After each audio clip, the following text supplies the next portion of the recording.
Hello बच्चों, very very good morning to all of you. तो कैसे हैं आप लोग? बहुत अच्छे।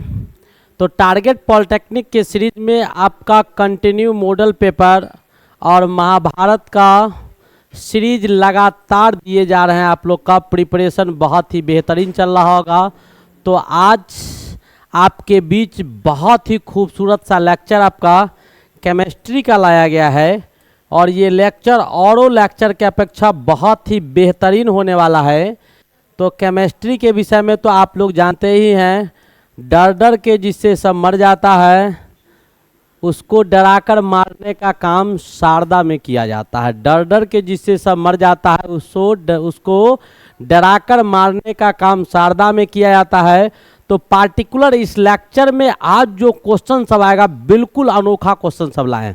गजब गजब का क्वेश्चन है जो आपको पूछा जाता है और उस क्वेश्चन को आपको जो समझाया जाता है और वो तरीका, और आज जो अभी हम आपको समझाने जा रहे हैं वो तरीका, दोनों में बेटा आकाश पाताल का अंतर होगा। बिल्कुल अंतर होगा। वो तब पता चलेगा जब लेक्चर में आप शुरू से लास्ट तक बने रहेंगे। एक एक क्वेश्चन का सॉल्यूशन आपको बहुत ही बेहतरीन और यूनिक तरीका से दिया जाएगा। तो चलिए आज का ये लेक्चर स्टार्ट करते हैं। आपके बीच क्या होने वाला है नहीं होने वाला है वो आपको लास्ट में पता चलेगा। पहले बता दिया करते थे, लेकिन एक चीज़ और रिमाइंड करते हैं। याद आ रहा होगा हम क्या रिमाइंड करवाने वाले हैं, क्या याद दिलाने वाले हैं। तो ये आप लोग का छोटा सा यूट्यूब चैनल शारदा क्लासेज को सब्सक्राइब करना नहीं भूलना है, लाइक शेयर और कमेंट भी करना है। तो चलिए आप लोग कर लिए होंगे, आप लोग पहले कीजिए, उसके बाद लेक्चर स्टार्ट करेंगे। करो, 2 सेकंड का समय देते हैं, कुछ नहीं लग रहा है बेटा, मार दो उसको। कर दिया। चलिए स्टार्ट करते हैं आज का ये खूबसूरत सा लेक्चर जो बहुत ही बेहतरीन होने वाला है। हमारे पास पहला क्वेश्चन जो आया है बहुत ही बेहतरीन क्वेश्चन है। क्या क्वेश्चन कहता है सो देखिए, और इसका सॉल्यूशन कैसे देंगे। कहता है कोयले की निम्नलिखित प्रकारों में से किसमें कार्बन की अधिकतम प्रतिशतता होती है। यानी कोयला का बेटा निम्नलिखित प्रकार होता है। कोयला जो होता है उसके कई एक टाइप्स होते हैं। हमारे पास कोल जो होता है वो कई एक प्रकार का होता है। कोयला आपको कई एक प्रकार के पाए जाते हैं।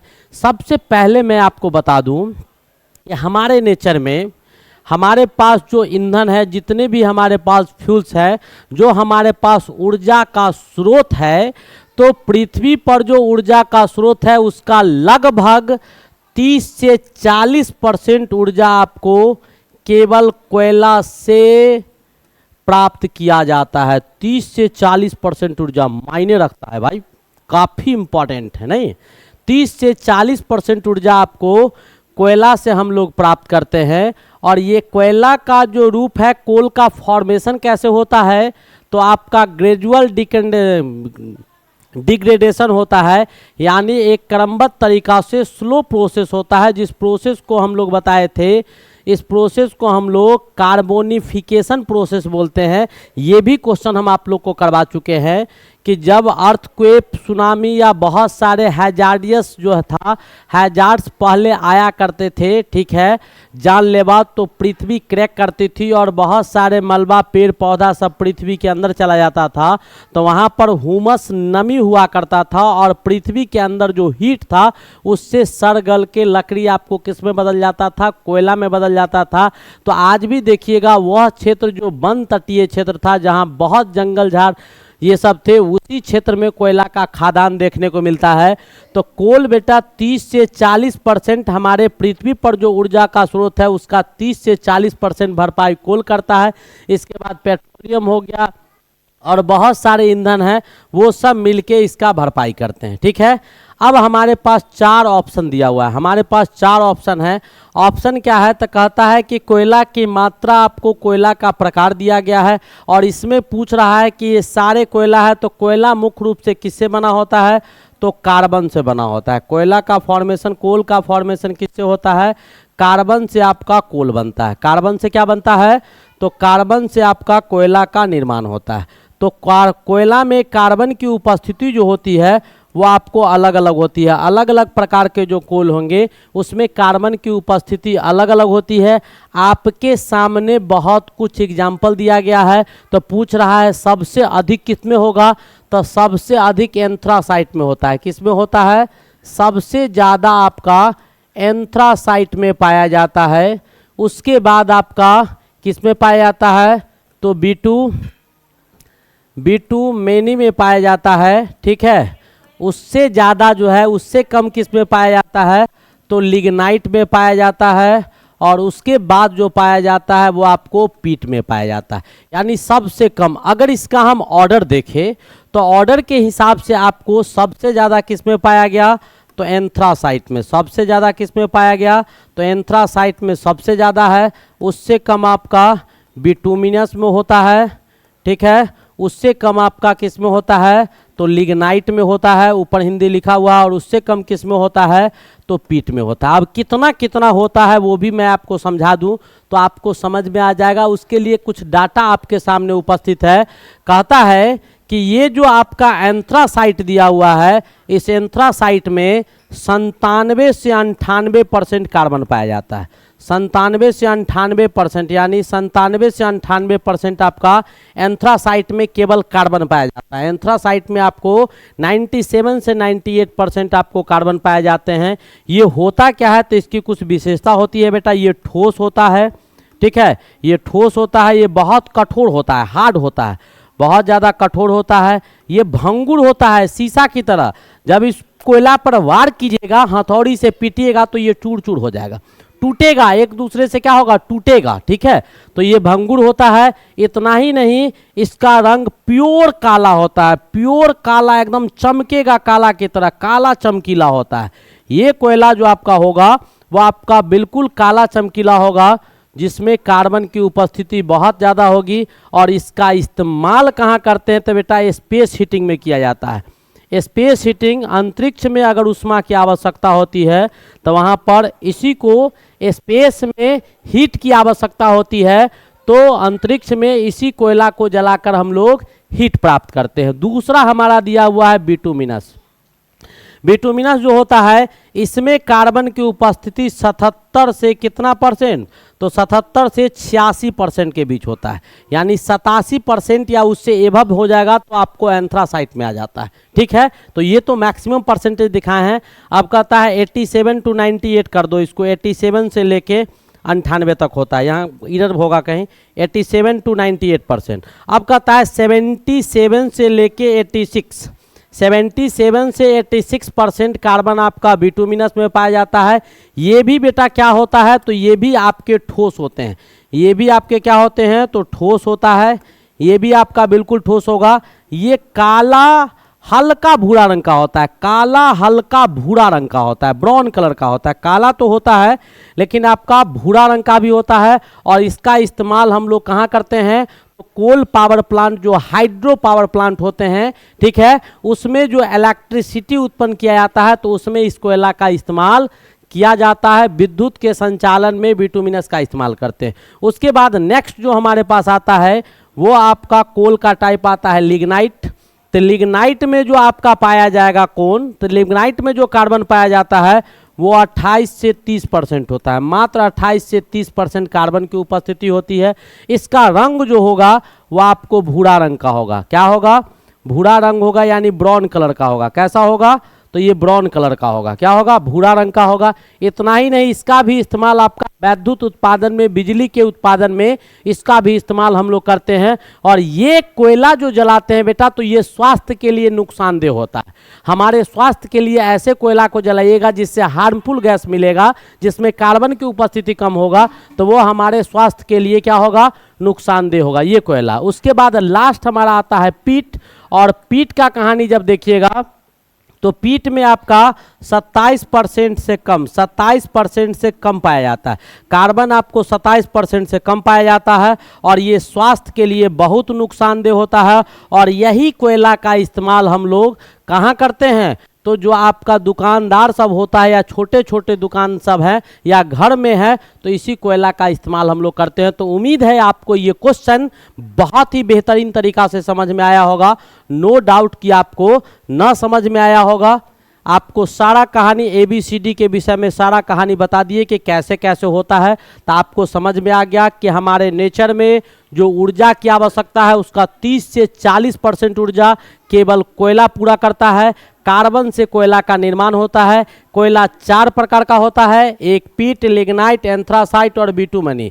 सबसे ज़्यादा कार्बन आपको किस में पाया जाता है? एंथ्रासाइट में पाया जाता है 87 से 98% के बीच में। ये आपका ठोस होता है, कठोर होता है, भंगुर होता है और काला रंग का जिसको ब्लैक ब्यूटी कहा जाता है। बहुत सारे लोग रोड पर नजर आते हैं ब्लैक ब्यूटी, नहीं ब्लैक ब्यूटी जैसे बिपाशा बसु थी ब्लैक ब्यूटी थी, नहीं तो वैसे ही आपका कहता है कि यह आपका काला चमकीला होता है। बिटुमिनस आपका 77 से 86%।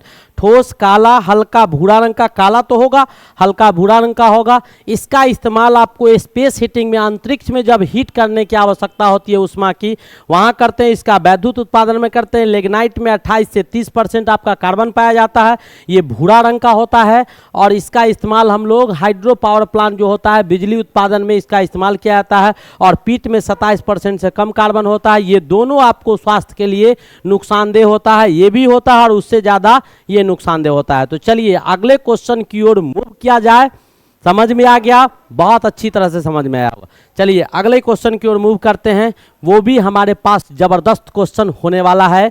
बिल्कुल देखिए क्या कहता है, पेट्रोल की मांग पूरी करने के लिए पेट्रोलियम के कुछ उच्च क्वथनांक वाले हिस्से को जिस प्रक्रिया द्वारा पेट्रोल में परिवर्तित किया जाता है वह है। बिल्कुल सही चीज़ है। आप लोग तो जानते होंगे दिन प्रतिदिन जितनी जनसंख्या उससे ज़्यादा गाड़ी पर हेड पर परिवार में, प्रत्येक परिवार में प्रत्येक व्यक्ति पर कम से कम एक गाड़ी तो अब बनता है। साइकिल विकिल का जमाना तो गया काम से, नहीं तो वहाँ पर पेट्रोल की आवश्यकता जब हमारी पूरी नहीं होती है, पेट्रोल चाहिए भी। आप देख रहे होंगे कितना तेज़ी से पेट्रोल का रेट इंक्रीज कर रहा है, बढ़ते जा रहा है।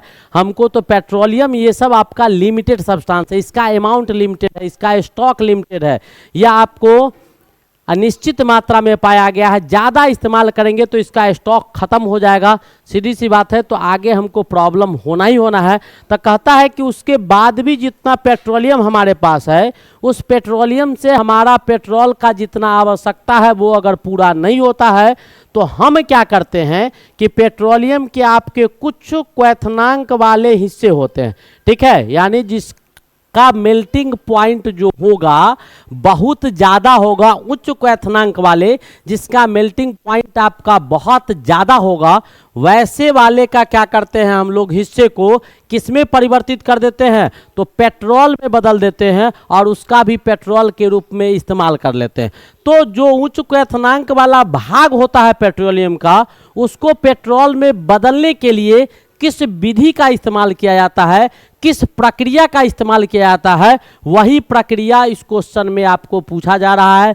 पहला क्वेश्चन ऑप्शन हमारे पास है ऑक्सीडेशन। क्या कहता है कि आपको ऑक्सीकरण के द्वारा किया जाता है। तो मैंने पिछले लेक्चर में अपकरण, अपचयन और ऑक्सीकरण के विषय में बहुत कुछ एक्सप्लेन करके बताया था कि कैसे कैसे होता है, आप वहां से समझ सकते हैं। दूसरा कहता है भंजन प्रोसेस, जिसको डिस्ट्रक्शन और डिस्टिलाइजेशन बोलते हैं। और तीसरा हमारे पास प्रोसेस है संदूषण प्रोसेस, जिसको कंटामिनेशन बोलते हैं। और चौथा प्रोसेस हमारे पास क्या है? ज्वलन प्रोसेस। तो इन चार प्रोसेस में किसके द्वारा किया जाता है और क्यों किया जाता है ये जानना जरूरी हमारे लिए। अब किसके द्वारा किया जाता है वो तो आप जान रहे हैं, तो कितना याद करके रखिएगा।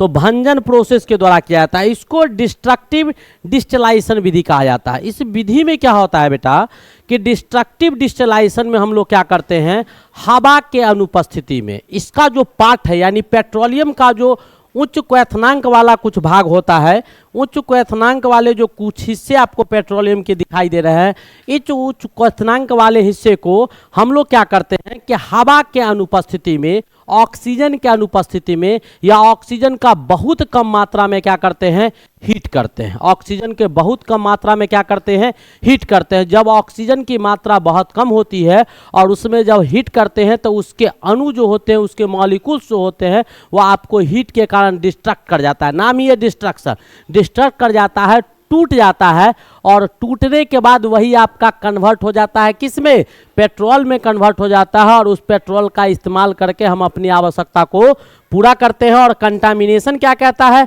ऑक्सीडेशन तो हम ऑलरेडी समझा चुके हैं। कंटामिनेशन में क्या होता है, contamination of water is called pollution. Contamination of water is called pollution, यानी क्या, जल को जब संदूषण करवाया जाता है, यानी क्या इम्प्योर सब्सटेंस को किसी भी चीज में मिलाने का विधि क्या कहलाता है, कंटामिनेशन कहलाता है। यानी किसी भी सब्सटेंस में अशुद्ध पदार्थ को मिलाने का विधि ही क्या कहलाता है, कंटामिनेशन कहलाता है। और ज्वलन आसान प्रोसेस है, जब किसी चीज को हीट करते हैं या आग लगाते हैं तो उससे ऊष्मा मिलता है। दिस प्रोसेस इज कॉल्ड ज्वलन। समझ में आ गया होगा। तो इस डिस्टिलेशन में क्या होता है कि in absence of air, in absence of air और हवा के अनुपस्थिति में, हवा के अनुपस्थिति में, किसमें, हवा के अनुपस्थिति में क्या किया जाता है, उच्च हाईली मेल्टिंग पॉइंट वाले यानी उच्च क्वथनांक वाले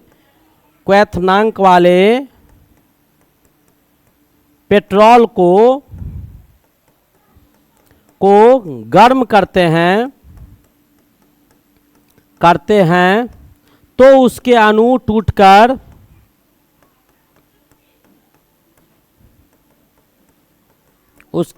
टूटकर पेट्रोल में बदल जाता है।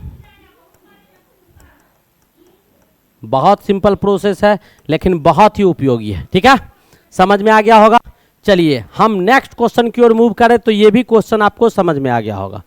हमारा अगला क्वेश्चन है, न्यूमेरिकल टाइप का भी प्रॉब्लम इसमें होगा बेटा। अच्छे क्वेश्चंस आप देखिए तो सही, शुरू से लास्ट तक बने रही। लेकिन एक चीज़ और, जो सब्सक्राइब नहीं किए सब्सक्राइब करो, बहुत बेहतरीन एग्जाम जाएगा तुम लोग का।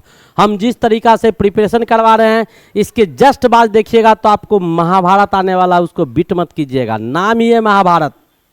ठीक है, अब क्या कहता है हमारे पास, नेक्स्ट क्वेश्चन क्या कह रहा है, क्वेश्चन हमारे पास है कि अभिक्रिया कार्बन और ऑक्सीजन, क्या कह रहा है कि कार्बन को जब ऑक्सीजन के साथ रिएक्ट करवाया जाता है तो कार्बन डाइऑक्साइड बनता है और 384 किलो जूल आपका एनर्जी मिलता है। 380 किलो जूल आपका एनर्जी मिलता है। तो कार्बन का उष्मीय मान पूछ रहा है। क्या पूछ रहा है, उष्मीय मान। याद रखो उष्मीय मान क्या होता है, पहले इसको समझते हैं। उष्मीय मान होता है किसी भी सब्सटेंस के 1 ग्राम को जलाने पर, किसी भी सब्सटेंस के, किसी भी पदार्थ के 1 ग्राम को जलाने पर जितना उष्मा आपको प्राप्त होता है, उष्मा प्राप्त होता है, उसी को क्या कहा जाता है, तो उष्मीय मान कहा जाता है। क्या कहा जाता है, उष्मीय मान कहा जाता है। किसी भी पदार्थ के 1 ग्राम को जलाने पर जितना उष्मा प्राप्त होता है उसी को उष्मीय मान कहा जाता है। आपके सामने ये क्वेश्चन रखा गया है और इस क्वेश्चन का उष्मीय मान पूछ रहा है। बेटा ध्यान से देखिएगा, आपको अगर ये डेफिनीशन समझ में आ गया होगा तो बिल्कुल डेफिनीशन पर क्वेश्चन है। हम करते क्या हैं, ध्यान से देखिए, ये आपका बैलेंस है, बिल्कुल 1 कार्बन है, यहाँ पर आपका 1 O2 मॉलिक्यूल्स है, 1 CO2 बन रहा है। तो आपको पता होगा कि यहाँ पर जो कार्बन इस्तेमाल किया जा रहा है वो सिंगल कार्बन है। तो कार्बन का मास कितना होता है, 12 ग्राम। इट मीन्स ये क्वेश्चन में दिया हुआ है कि 12 ग्राम कार्बन को जब हम जलाते हैं, 12 ग्राम कार्बन को जब हम जलाते हैं तो उससे हमको 384 किलो जूल एनर्जी प्राप्त होता है। तो हमको 1 ग्राम कार्बन जब इसमें जलाएंगे तो हमारे पास कितना एनर्जी प्राप्त होगा, तो 384/12 किलो जूल एनर्जी प्राप्त होगा। जैसे ही इसको भाग दीजिएगा, 12 × 36, 12 दूनी 24, तो 1 ग्राम जलाने पर उष्मा जो प्राप्त हुआ हमारे पास वो आपको 34 किलो जूल हुआ। तो कार्बन का उष्मीय मान कितना हो गया, कार्बन के 1 ग्राम को जलाने पर जो उष्मा मिला, किसी भी पदार्थ के 1 ग्राम को जलाने पर जो उष्मा मिलता है उसी को हम लोग उष्मीय मान बोलते हैं। और 1 ग्राम जलाने पर कार्बन का कितना मिला, तो 34 किलो जूल मिला। इट मीन्स कि कार्बन का उष्मीय मान कितना होगा, 12 दूनी 24, 32 ना, 12 तो कितना 32, आपका 32 किलो जूल आपका कार्बन का उष्मीय मान आ गया। Is it clear? उम्मीद है बहुत अच्छी तरह से समझ में आया होगा। ऐसा क्वेश्चन, एक क्वेश्चन रहता है बेटा उष्मीय मान का, ध्यान रखिएगा। नेक्स्ट क्वेश्चन की ओर मूव करते हैं। हमारा अगला क्वेश्चन क्या कहता है, ध्यान से देखिएगा, बहुत बड़ा क्वेश्चन है। कुछ तो कह रहा होगा, समझाने की कोशिश जरूर कर रहा होगा। कुछ क्या कहता है कि सूर्य से पृथ्वी को प्रति वर्ग मीटर 1000 वाट की सौर शक्ति प्राप्त होता है। प्रति वर्ग मीटर कहने का मतलब यह है कि आपको 1 मीटर लंबा और 1 मीटर चौड़ा, 1 मीटर लंबा और 1 मीटर चौड़ा जगह पर सूर्य का जो प्रकाश पड़ता है तो आपको एनर्जी कितना देता है, तो 1000 वाट आपका सोलर एनर्जी वो देता है। क्या देता है, सौर ऊर्जा हमको सूर्य देता है। कोई डाउट नहीं है, आपको दिखाई दे रहा होगा। 1 मीटर चौड़ा, आप जहां बैठे हुए हैं जहां पर भी है उसका 1 मीटर चौड़ा और 1 मीटर आपका लंबा, यानी स्क्वायर जो होगा जिसका साइड 1 मीटर होगा उस पर जो सूर्य का प्रकाश पड़ता है तो सौर एनर्जी जो सूर्य के द्वारा वो प्राप्त करता है, वो जगह वो कितना प्राप्त कर लेता है, तो 1000 वाट आपको प्राप्त करता है। जैसा कि क्वेश्चन में कह रहा है, कहता है कि यदि संपूर्ण सौर शक्ति का प्रयोग 30 लीटर जल को 42 मिनट तक गर्म करने में किया जाए। क्या कहता है कि अगर टोटल जो एनर्जी उसका दिया गया है,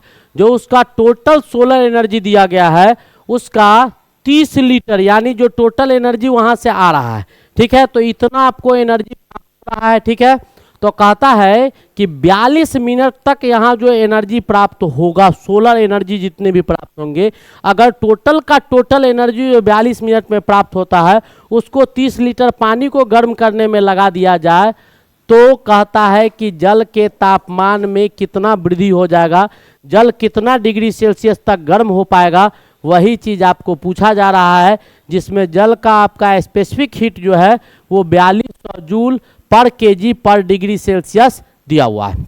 फटाफट हमने क्वेश्चन समझा दिया, फटाफट इसके सॉल्यूशन को बना दीजिए। बहुत आसान क्वेश्चन है, हमने ऐसा क्वेश्चन पहले भी करवाया है आप लोग को, तो फटाफट इसका सॉल्यूशन दीजिएगा। सूर्य से 1 सेकेंड में कितना ऊर्जा प्राप्त हुआ,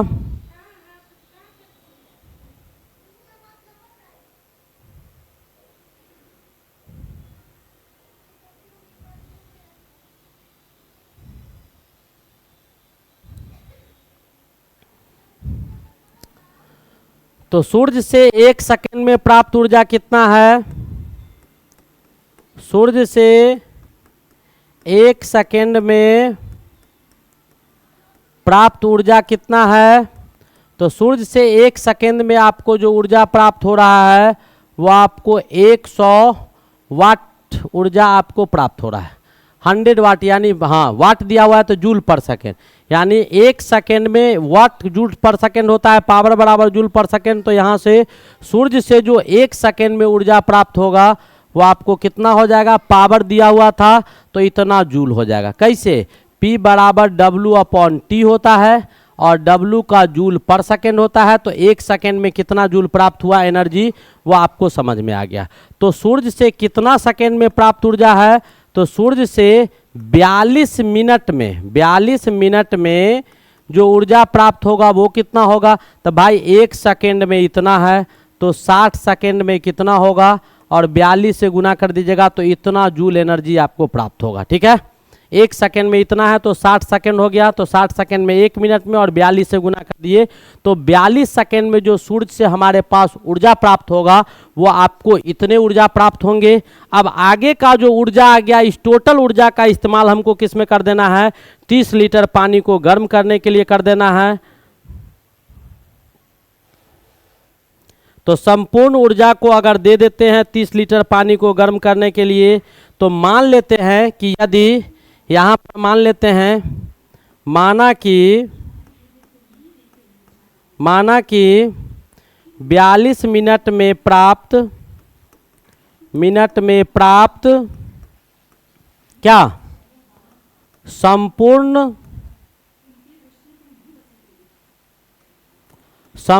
सौर ऊर्जा को 30 लीटर पानी गर्म करने पर पानी का तापमान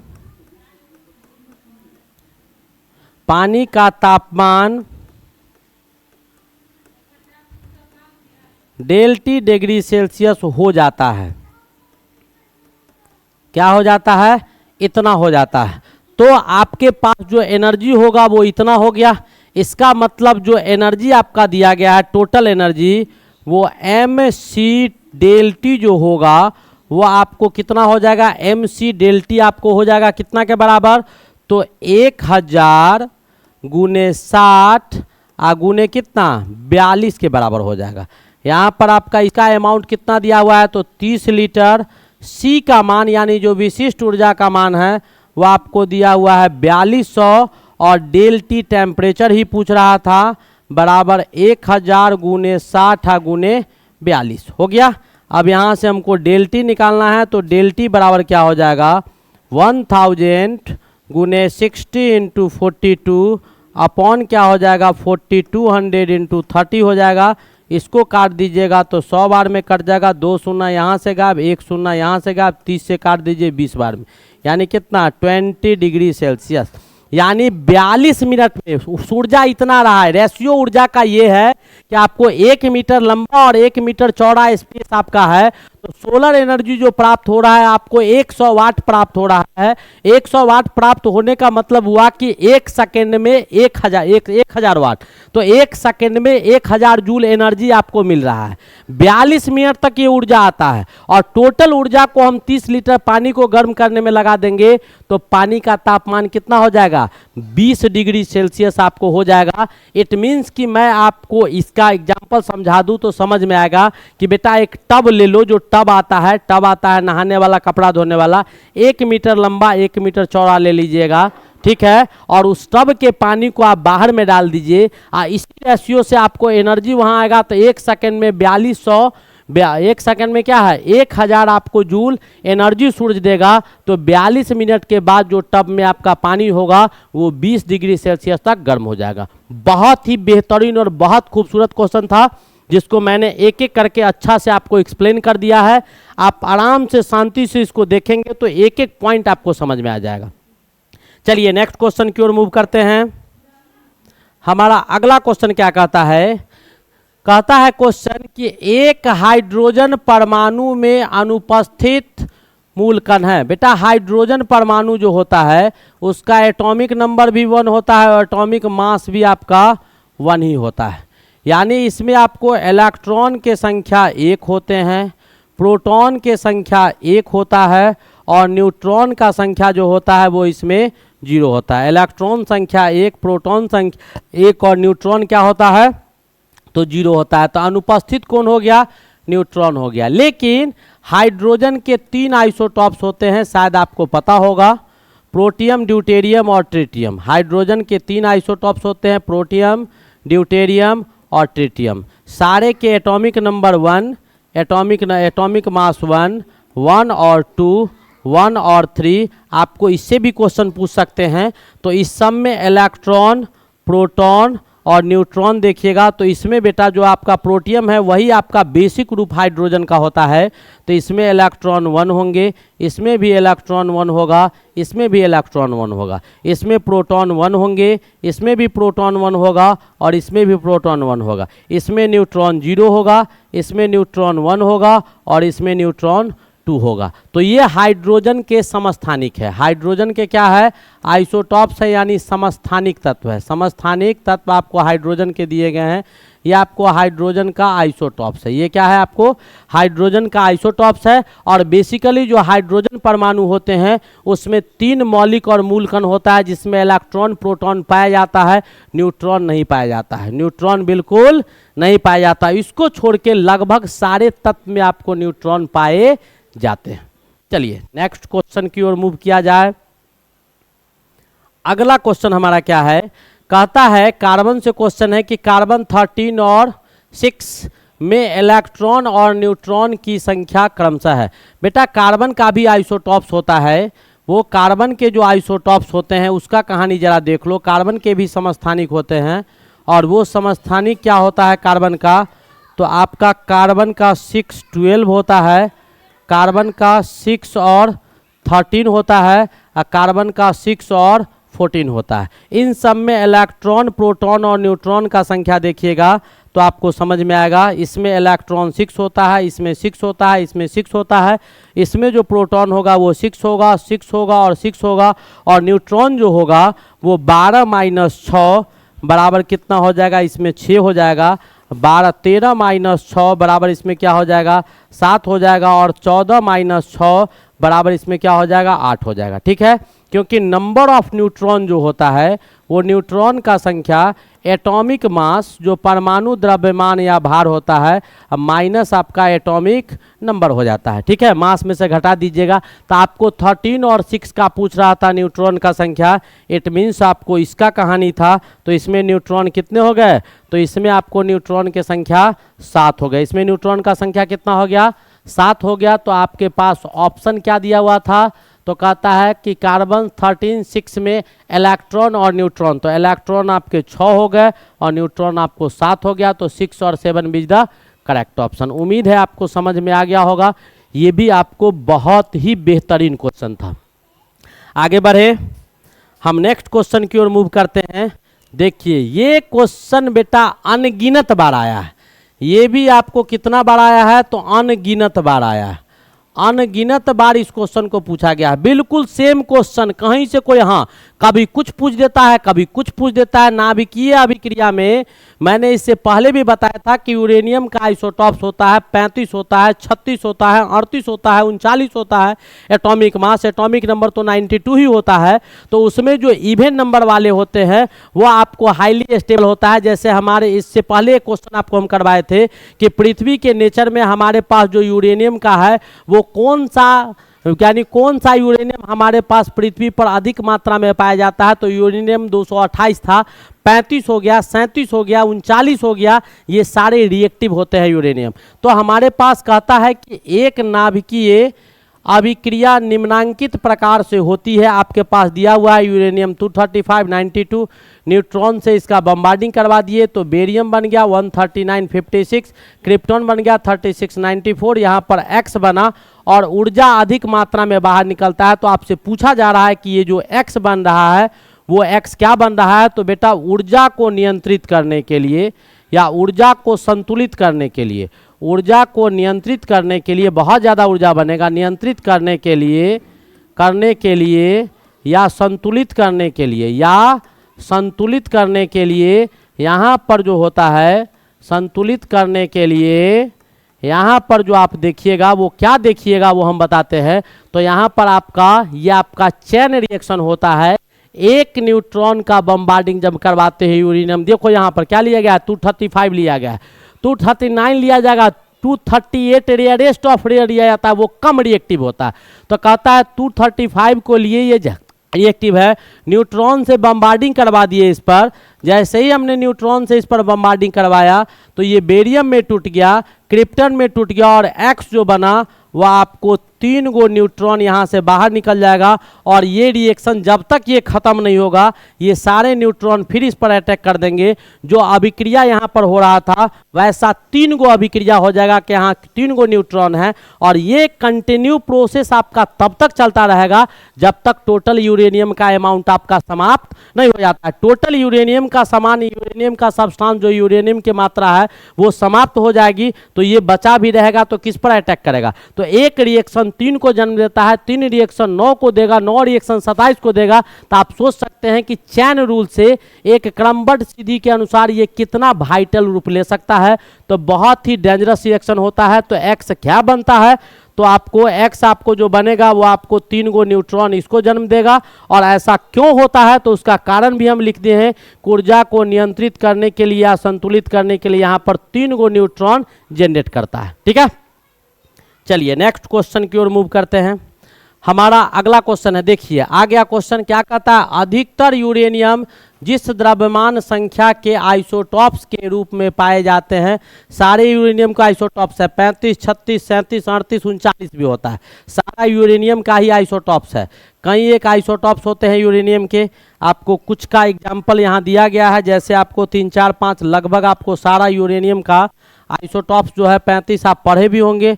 तो कई आइसोटॉप्स होते हैं यूरेनियम के, 2 35 होता है, 92 तो वही रहेगा।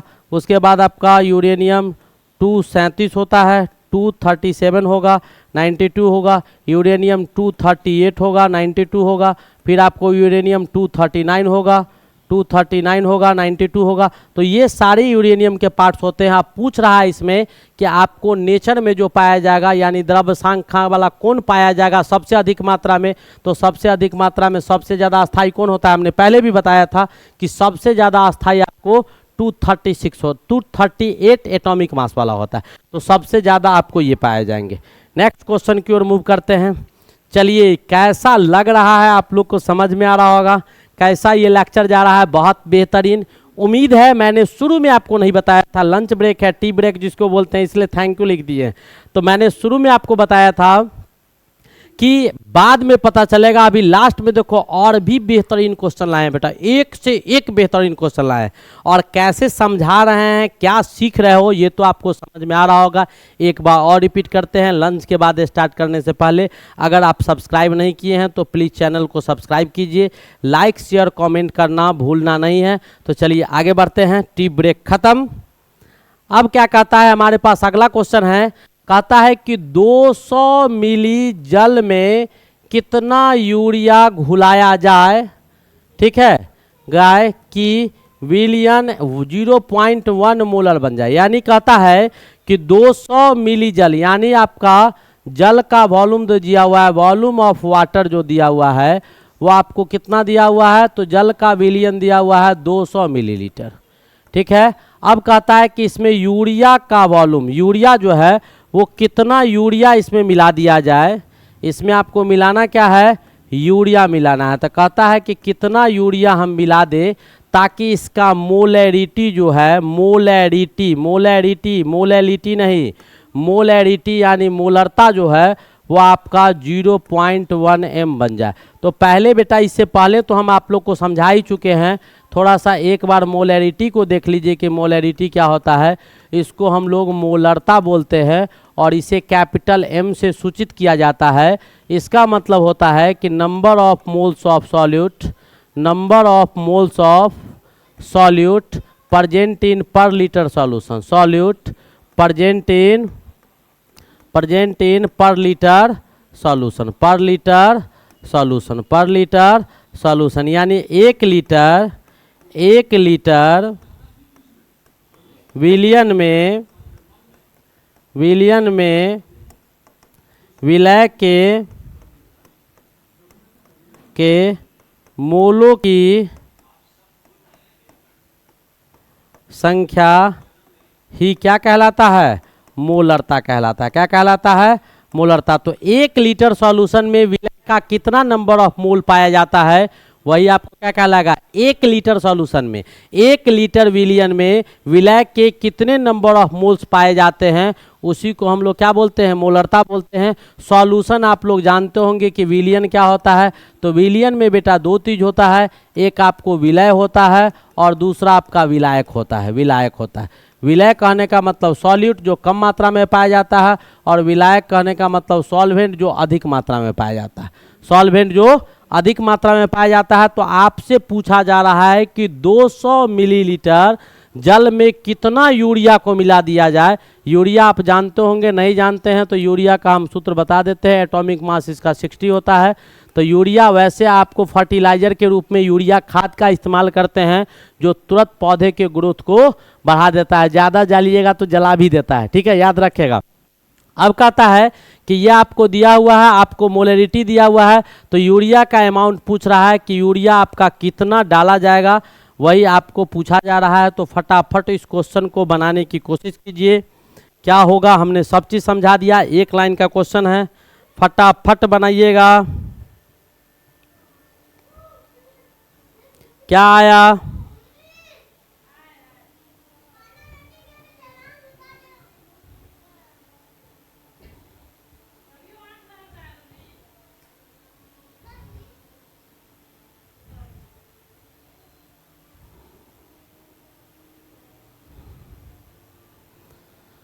आ गया, नहीं आया।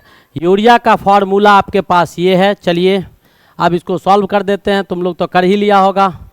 अब नाइट्रोजन का कितना होता है, तो नाइट्रोजन का 14 होता है, हाइड्रोजन का 1 होता है, कार्बन का 12 होता है, और ऑक्सीजन का 16 होता है। इसका मास निकालिएगा तो नाइट्रोजन 2 है, तो नाइट्रोजन 2 है तो 2 क्या होगा 14 इंटू 2 हो जाएगा।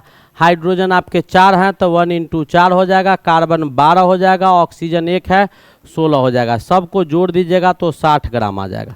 कितना आ जाएगा 60 ग्राम आपको यूरिया का मास आ जाएगा। कितना आ जाएगा 60 ग्राम आपको यूरिया का मास आ जाएगा। तो यूरिया का मास भी हम आपको बता दिए। तब आपको अब बताना है क्या, सो बताइए। कहता है 200 मिलीलीटर जल में x ग्राम यूरिया घुलाने पर उसका मोलरिटी मान लेते हैं कि यूरिया का अमाउंट जो उसमें डालेंगे तब उसका मोलरिटी इतना हो जाएगा।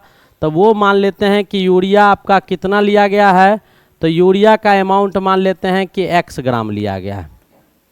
x ग्राम यानी कहने का मतलब कि 200 ml जल में कितना ग्राम यूरिया को घुलाए हैं, तो x ग्राम यूरिया को हम घुला दिए हैं। x ग्राम यूरिया को क्या किए हैं, घुला दिए हैं। तो आपका 1 ml जल में कितना यूरिया घुलेगा, तो x बट्टा 200 घुल जाएगा। इतना ग्राम यूरिया घुल जाएगा। तो 1000 ml ले लेंगे यानी 1 लीटर, तो 1 लीटर में कितना यूरिया घुल जाएगा, तो 1000 बट्टा 200 x बराबर कितना 2 पंचे 10 यानी 5x ग्राम आपको यूरिया क्या हो जाएगा, घुल जाएगा। कितना घुल जाएगा 5x ग्राम यूरिया आपका घुल जाएगा। कितना ग्राम घुल जाएगा 5x ग्राम कितना में घुल जाएगा 1000 ml में आपका घुल जाएगा। और यही आपको कितना के बराबर दिया हुआ है, तो यही आपको दिया हुआ है कितना के बराबर, तो आपको 5x ये आपका मोलरिटी यही दिया हुआ है। तो अकॉर्डिंग टू क्वेश्चन आपको समझ में आ गया होगा, यही 5x जो होगा वो आपको किसके बराबर हो जाएगा। तब आपको मोलरता निकालना है, तो मोलरता आप फटाक से निकाल सकते हैं। मोलरता क्या होगा, तो मोलरिटी, अब यहाँ पर ये चीज़ निकल गया। अब हमारे पास क्या आया, तो मोलरिटी बराबर क्या हो जाएगा number of moles of solute. तो सॉल्यूट के नंबर ऑफ मोल्स, तो सॉल्यूट आपका क्या दिया हुआ है, तो सॉल्यूट तो गिवन वेट आपका कितना दिया हुआ है, गिवन वेट आपका कितना दिया हुआ है 5x ग्राम, ठीक है। मोलर वेट इसका कितना दिया हुआ है, तो 60।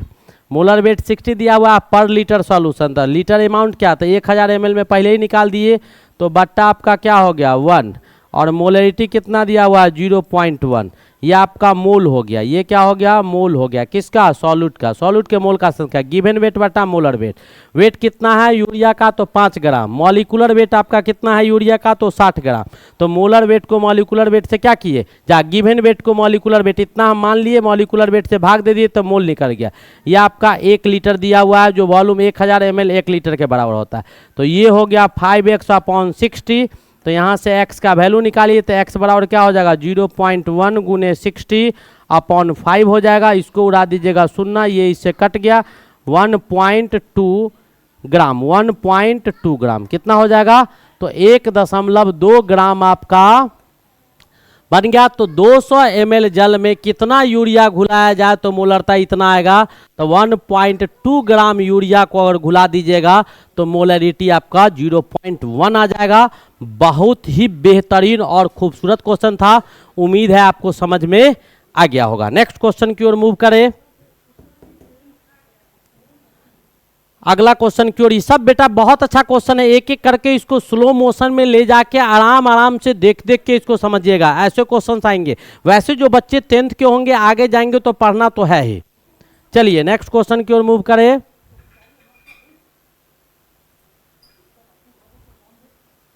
नेक्स्ट क्वेश्चन की ओर मूव करें।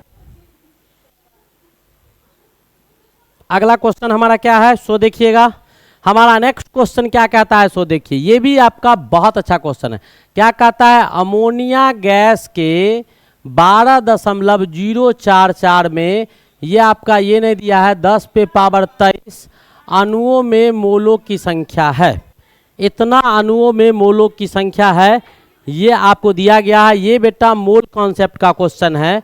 हम जरा मोल कॉन्सेप्ट का कुछ भाग तुमको बता दे तो बेहतर तरीका से समझ में आएगा। आपको कुछ चीज़ें हैं जो आपको पता होगा, जो मैं आपको रिमाइंड करवा रहा हूँ, याद दिला रहा हूँ। एक जोड़ा का क्या मतलब होता है आपको पता होगा। शादी जब होता है तो अकेले जाता है, उधर से जोड़ा लगा के आता है। अकेले जाता है, जब लड़का का गाड़ी जाता है तो उसमें कह दिया जाता है कि एक आदमी उधर से बढ़ जाएगा तो इसमें वही आदमी बैठे जो आने का आशा इसमें न करे। तो एक जोड़ा का मतलब होता है 2 पीस। एक जोड़ा का मतलब क्या हुआ? 2 पीस। ये आप समझ रहे होंगे, ऑलरेडी समझ रहे होंगे। एक दर्जन का क्या मतलब होता है वो भी आप समझ रहे होंगे। एक दर्जन का मतलब होता है 1 दर्जन केला ले आओ, यानी कितना केला ले आओ?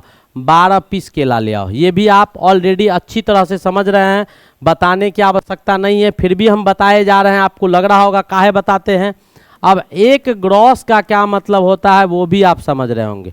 1 ग्रॉस का मतलब होता है 144 पीस। एनसीईआरटी बुक लिखता है, पहला पेज में देख लीजिएगा, ठीक है। वैसे ही आपका एक मोल जो होगा वो कितना पीस के बराबर होता है? तो एक मोल बेटा 6.022 गुने 10 पे पावर 23 पीस के बराबर होता है, ठीक है। जैसे मैं आपको कहूँ कि 1 दर्जन केला ले आओ, 1 दर्जन केला ले आइए, इसका मतलब आप कितना केला लेके आएंगे? तो 12 पीस केला लेके आएंगे। 12 पीस क्या लाएंगे? केला लाएंगे। वहीं पर मैं आपको कह दूं कि 1 मोल आप केला लेके आइए तो आप कितना केला बाजार से खरीद के लाइएगा? तो 6.022 गुने 10 पे पावर 23, इतना केला आपको बाजार से खरीद के लाना होगा। इतना केला आपको बाजार से खरीद के लाना होगा, तब वो कितना के बराबर हो जाएगा? 1 मोल के बराबर हो जाएगा। कितना के बराबर हो जाएगा? वो आपका 1 मोल के बराबर हो जाएगा। उम्मीद है समझ में आ रहा होगा कि वो कितना के बराबर होगा। तो ये मोल जो दिया हुआ है इसका मतलब कि इतना पीस केला वो 1 मोल के बराबर है। तो अब हम इस क्वेश्चन को समझ सकते हैं। ऐसे ही आपको अगर कहा जाए क्या है? अणुओं की संख्या गैस, अमोनिया गैस, तो अब आपको हम बोलेंगे कि 1 मोल अमोनिया गैस खरीद के लाओ। क्या खरीद के लाओ? NH3 गैस को खरीद के लाइएगा। तो अमोनिया गैस का क्या गो मॉलिक्यूल्स खरीदना होगा? 6.022 गुने 10 पे पावर 23 गो NH3 का अणु आपको लाना होगा। तब आपको कितना के बराबर हो जाएगा? 1 मोल के बराबर हो जाएगा। कितना के बराबर हो जाएगा? 1 मोल के बराबर हो जाएगा। अब जरा क्वेश्चन को देखिए तो आपको बहुत अच्छा तरह से समझ में आएगा। ये हो गया, तो इतना अमोनिया का अणु कितना के बराबर हो गया? 1 मोल के बराबर हो गया। कितना के बराबर हो गया? 1 मोल के बराबर। अब आपको क्वेश्चन में क्या दिया है?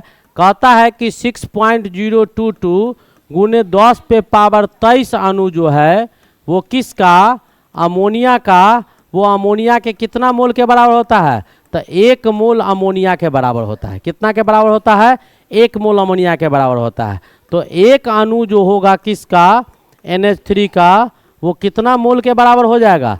तो 1/6.022 गुने 10 पे पावर 23 मोल NH3 के बराबर हो जाएगा। कोई दिक्कत नहीं है। अब इसके बाद अगर कितना दिया हुआ है, तो कितना अणु दिया हुआ है? 12.044 गुने 10 पे पावर 23, इतना अणु अमोनिया का जो होगा वो कितना मोल के बराबर होगा? वही पूछ रहा है, मोलों की संख्या। तो 12.044 गुने 10 पे पावर 23 बटा 6.022 इंटू 10 पे पावर 23 मोल आपका क्या हो जाएगा? NH3 हो जाएगा। इतना मोल आपका NH3 हो जाएगा। इसको काट दो तो 2 बार में कट जाएगा। यानी कितना मोल अमोनिया हो जाएगा भाई? तो 2 मोल अमोनिया हो जाएगा। 1 मोल अमोनिया में अमोनिया के अणु का संख्या इतना, तो इतना में कितना होगा? तो जस्ट इसका डबल दिया हुआ है। तो कौन सा ऑप्शन हो जाएगा? D is the correct option. This is your answer. ये भी क्वेश्चन आपको बहुत ही जबरदस्त और लाजवाब क्वेश्चन था। आपको समझ में आ रहा होगा, नहीं आ रहा होगा तो कमेंट करके बताएगा। नेक्स्ट टाइम फिर से इस क्वेश्चन को रिपीट कर देंगे। लेकिन बेटा समझो, मैं बार बार कह रहा हूं, समझिए। आप किसी से कंपेयर तो कीजिए, देखिए तो सही। जितना एक्सप्लेनेशन और जितना एक्सप्लेन करके आपको थ्योरी नहीं पढ़ाने के बाद भी जितने अच्छी तरह से आपको एक एक चीज तोड़ के हम समझा देते हैं, आप खुद उम्मीद कीजिएगा कब? जब आप पर खुद बीतेगा, कहीं जब फेस कीजिएगा इस चीज को, तब एहसास होगा। चलिए आगे बढ़ते हैं। फिर भी अब हमारा अगला क्वेश्चन जो है उस क्वेश्चन की ओर मूव करते हैं कि हमारा आगे का क्वेश्चन क्या कहता है। तो चलिए, हमारे पास कुछ और क्वेश्चन है, बेहतरीन क्वेश्चन सब। कुछ गैप के बाद जो अच्छे अच्छे क्वेश्चंस आपको लाए गए हैं वो क्वेश्चंस आप करेंगे। आप तो आपको बहुत ही आनंद आएगा और इससे बेहतरीन क्वेश्चन सब है। अब देखिए हमारे पास अगला क्वेश्चन क्या है, कहता है कि कमरे के ताप पर प्रति अणु 5 से 12 कार्बन परमाणु रखने वाले अल्केन होते हैं। यानी कोई अल्केन ग्रुप है, कौन सा ग्रुप है, अल्केन ग्रुप है। ऑर्गेनिक में आपने पढ़ा होगा, कार्बनिक में अल्केन, अल्कीन और अल्काइन, ये 3 चीज पढ़ा होगा। बड़ा बेसिक ग्रुप होता है, जनरल फार्मूला इसका CnH2n+2 होता है। हमेशा सिंगल बंधन पाए जाते हैं। कार्बन हाइड्रोजन का मुख्य रूप से आपको कंपाउंड होता है अल्केन में। तो हमारे पास कहता है कि आपका अल्केन का कोई ग्रुप लिया गया है, अल्केन के ग्रुप का कोई एक अणु ले रहे हैं, यानी एगो मॉलिक्यूल्स अल्केन का लेंगे जिसमें कार्बन परमाणु का संख्या 5 से लेके 17 के बीच होगा। 5 से लेके 17 के बीच होगा, 5 से ज़्यादा और 17 के बीच, यानी 5 से 17 के बीच अगर कार्बन परमाणु पाया जाता है तो कहता है कि वह रूम के तापमान पर, यानी जो नॉर्मल टेम्परेचर हमारा होता है, जो हमारे घर का भी तापमान है, उस तापमान पर वैसे अल्केन के एक अणु, यानी वैसा अल्केन का कोई यौगिक जिसका एक अणु में कार्बन 5 से 17 के बीच पाया जाता है, वह किस अवस्था में पाया जाएगा, वही आपको ये क्वेश्चन पूछा जा रहा है। तो मैं आपको बता दूं कि आपका कार्बन का जो आप सीरीज लीजिएगा, तो कार्बन के सीरीज में अगर आप अणु का संख्या लिखते हैं, जैसे CH3 है, CH2 है, CH2 है, CH2 है, CH2 है, CH2 है, CH2 है, CH2 है, CH2 है, CH2 है, CH2 है, CH2 है, CH2 है, CH2 है, CH2 है, कितना है, 1 2 3 4 5 6 7 8 9 10 11 12 13 14 15 और 1 2 ठो और बढ़ा देते हैं, ये आपका 16 हो गया। इसमें क्या होगा बेटा, ये जो आपका कंपाउंड हम आपके सामने बनाए हैं, इसको गौर से देखिएगा, तो इसमें आपको क्या दिखाई देगा, तो डिस्पर्सन फोर्स, इसके अणु के बीच में, इसके ये जो कंपाउंड है, इसके मॉलिक्यूल्स अणु के बीच में, अणु के बीच विकर्षण बल बढ़ जाता है। कौन सा बल बढ़ जाता है, विकर्षण बल बढ़ जाता है। विकर्षण बल जब बढ़ जाएगा तो ये आपको टूट जाएगा, ये आपको क्या हो जाएगा, टूट जाएगा। जब विकर्षण बल बढ़ेगा तो ये टूट जाएगा, तो टूटने के बाद ये किस अवस्था में चला जाएगा, तो मुख्य रूप से आपको लिक्विड फॉर्म में चला जाएगा। और भी अगर टूट जाएगा तो आपको किस फॉर्म में चला जाएगा, तो गैसियस फॉर्म में चला जाता है। कब, जब 1 से 16 यानी 5 से 16 तक कार्बन परमाणु होगा तब, या 5 से ज़्यादा और 17 से कम होगा तब। तो 5 से ज़्यादा और 17 से कम वाले जो होंगे वो मुख्य रूप से अल्केन का वैसा यौगिक जिसके एक अणु में कार्बन की मात्रा 5 से 17 के बीच होता है, वह मुख्य रूप से गैसियस फॉर्म में पाया जाता है। क्यों गैसियस फॉर्म में पाया जाता है, क्योंकि जब इसके एक अणु को स्ट्रेट चैन में हम सजाते हैं तो वहाँ पर एक अणु से दूसरे अणु के बीच में विकर्षण बल बढ़ जाता है, जो आपका स्ट्रॉन्गर डिस्पर्सन फोर्स हो जाते हैं। इसके अणुओं के बीच जो है वो विकर्षण बल बहुत ज़्यादा स्ट्रॉन्ग हो जाने के कारण यह टूट जाता है और लिक्विड फॉर्म में पाया जाता है। ये तो मैं एक कहानी बताया। अब मैं आपको जनरल कुछ बता देता हूँ, जो हमारा शुरू से हैबिट रहा है कि किसी भी कॉन्सेप्ट को बहुत बेहतर तरीक़ा से तोड़ते हैं। तो आपको अल्केन ग्रुप आपको अगर दे दिया जाए, उसमें पूछेगा कि कितने कार्बन परमाणु, यानी अल्केन का कोई यौगिक कितना कार्बन, अल्केन का कोई यौगिक यानी अल्केन का कोई आपका कंपाउंड लेते हैं, अल्केन का क्या ले लेते हैं, कोई आपका कंपाउंड यानी यौगिक ले लेते हैं, और उस यौगिक का एक मॉलिक्यूल से ले लेते हैं। उस यौगिक का क्या ले लेते हैं, एगो मॉलिक्यूल से ले लेते हैं, एक अणु ले लेते हैं। उस यौगिक का एक अणु ले लेंगे। एक अणु में अगर कार्बन की संख्या, इस अणु में अगर आपका कार्बन का संख्या 17 से कम होगा, 17 से कम होगा एक अणु में, यानी अल्केन का कोई एक यौगिक लिए और उसका एक अणु ले लिए, उसमें अगर कार्बन की संख्या 17 से कम होगा तो वह आपको मुख्य रूप से द्रव और गैस के रूप में पाए जाएंगे। किस रूप में पाए जाएंगे, द्रव और गैस के रूप में। 17 से अगर ज़्यादा होता है तो वह आपको सॉलिड के रूप में पाया जाएगा, लेकिन वो सॉलिड आपका पूर्ण रूपेण सॉलिड नहीं होगा, जिसको हम लोग सूडो सॉलिड बोलते हैं। लेकिन अगर इसी का संख्या 47 कार्बन से ज़्यादा हो जाएगा तब आपको मुख्य रूप से ये किस फॉर्म में पाया जाएगा, तो ठोस अवस्था में पाया जाएगा। उम्मीद है समझ में आया होगा कि 17 से कम 17 से कम कार्बन परमाणु अगर पाए जाते हैं किसी अल्केन के यौगिक में तो वो आपको द्रव की अवस्था में पाया जाता है। और 5 से भी कम, जैसे methane gas, ethane gas, propane gas, butane gas, ये सब गैस होता है। तो 5 या 5 से कम, पहला, दूसरा, तीसरा, चौथा, पांचवा, ये शुरू के जो 2, 4, 5, 7 कंपाउंड है वो आपको गैसियस फॉर्म में पाया जाता है।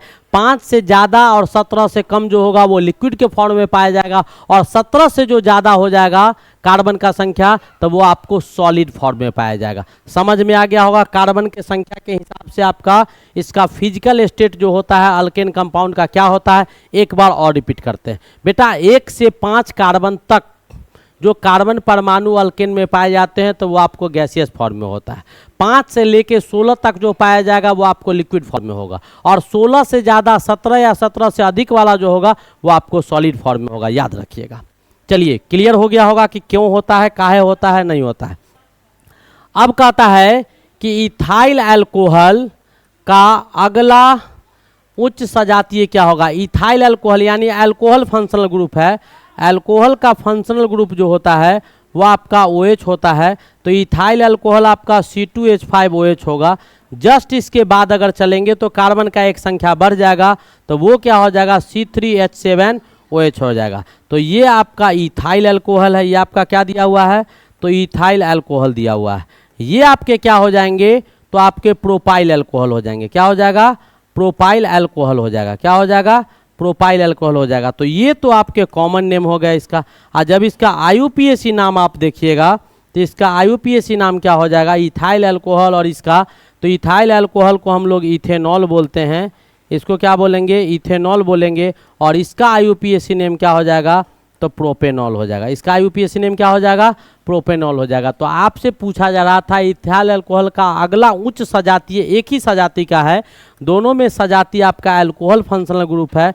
यहाँ पर भी अल्कोहल और क्रियात्मक समूह जो है दोनों में आपका अल्कोहल दिया गया है, OH दिया गया है। तो एक ही प्रकार, एक ही सजातीय का है। तो अगला कंपाउंड जो हमारे पास इथेनॉल के बाद होगा, इथाइल अल्कोहल के बाद, तो वो आपका प्रोपाइल अल्कोहल होगा, जिसको हम लोग प्रोपेनॉल हम लोग बोलते हैं। चलिए, समझ में आ गया होगा। नेक्स्ट क्वेश्चन की ओर बढ़ते हैं। अब कह रहा है कि एसेटिक एसिड, आपका कौन सा एसिड दिया हुआ है, acetic acid. Acetic acid carboxylic acid का ग्रुप होता है।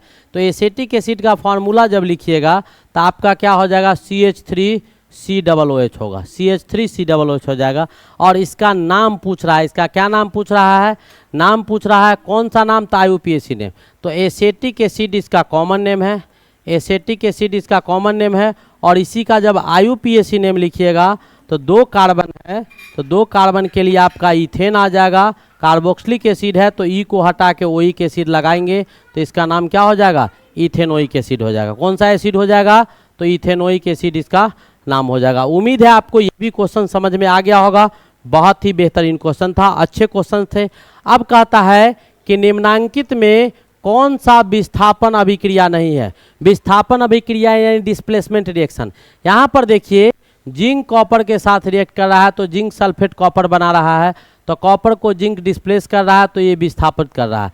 सिल्वर से ज़्यादा रिएक्टिव कॉपर है तो कॉपर किसको, सिल्वर को विस्थापित कर रहा है तो ये भी डिस्प्लेसमेंट है। कॉपर से ज़्यादा रिएक्टिव आयरन है तो आयरन भी कॉपर को, तो ये भी आपका तीनों विस्थापन अभिक्रिया है। चौथा आपको विस्थापन अभिक्रिया नहीं है।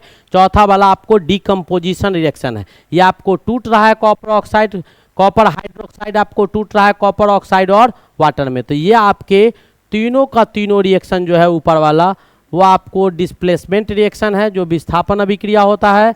और नीचे वाला रिएक्शन जो है वो आपको डिकम्पोजिशन रिएक्शन है। कौन सा रिएक्शन है, डिकम्पोजिशन रिएक्शन है। ये आपको आपस में डिकम्पोज कर रहा है, टूट रहा है। तो कौन सा ऑप्शन सही होगा, तो D is the correct option. Next question की ओर मूव करते हैं।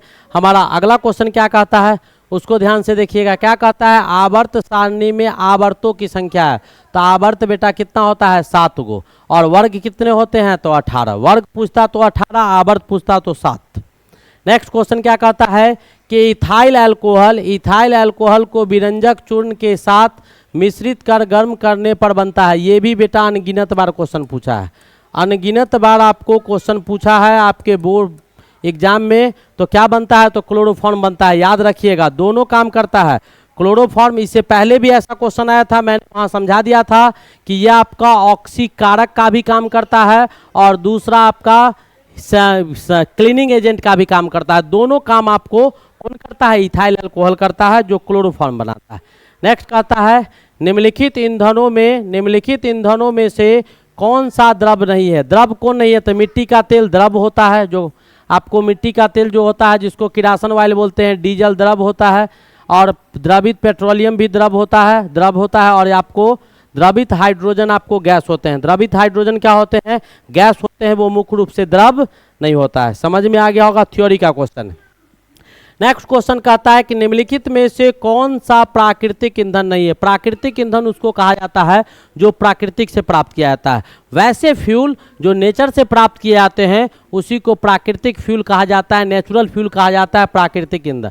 तो आपको चारकोल है तो वो नेचर से प्राप्त किया जाता है, जल गैस है वो भी नेचर से प्राप्त किया जाता है। नहीं, जल गैस है कार्बन मोनोऑक्साइड और वाटर को मिला देंगे तो जल गैस बन जाता है। वैसे ही आपका पेट्रोलियम आपको क्या है? प्राइमरी नहीं है। कोयला गैस है तो कोयला गैस भी आपका क्या होता है? प्राथमिक आपका इंजन होता है। तो ये नहीं होगा, ये आपका करेक्ट ऑप्शन होगा। नेक्स्ट क्वेश्चन की ओर मूव करते हैं। कहता है कि बायोगैस एक मिश्रण है। बीच में बायोगैस का प्रचलन चला था जिसको जैविक गैस बोलते हैं।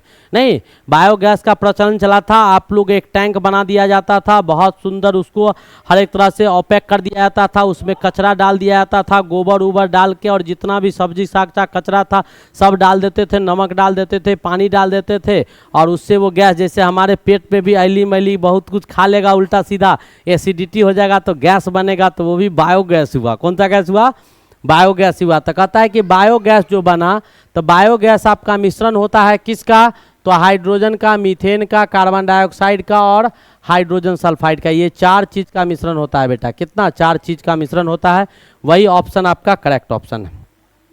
अब कहता है लकड़ी से कोयला, अभी बढ़ाए थे कि लकड़ी से कोयला बनने, कोयला का क्वेश्चन था, टाइप में बता रहे थे।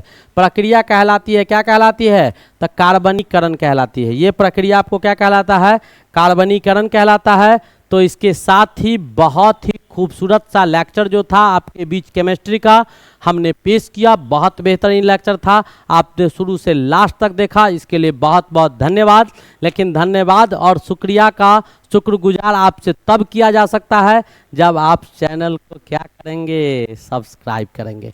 चैनल को सब्सक्राइब कीजिए, कमेंट कीजिए, कहीं कुछ प्रॉब्लम हो, अधिक प्रॉब्लम हो, क्विक रिकवरी किसी चीज़ का चाहिए तो सीधा नीचे में आप देख रहे होंगे चल रहा है, नीचे आप देख रहे होंगे चल रहा है, ठीक है। वहाँ मोबाइल नंबर होगा, सीधा कॉल उठाइए, सारा समस्या ख़त्म, सारा समस्या ख़त्म। तो हंसते मुस्कुराते, खाते पीते, खेलते, पढ़ते रहिए। तब तक के लिए best of luck, thank you, wait for the next lecture.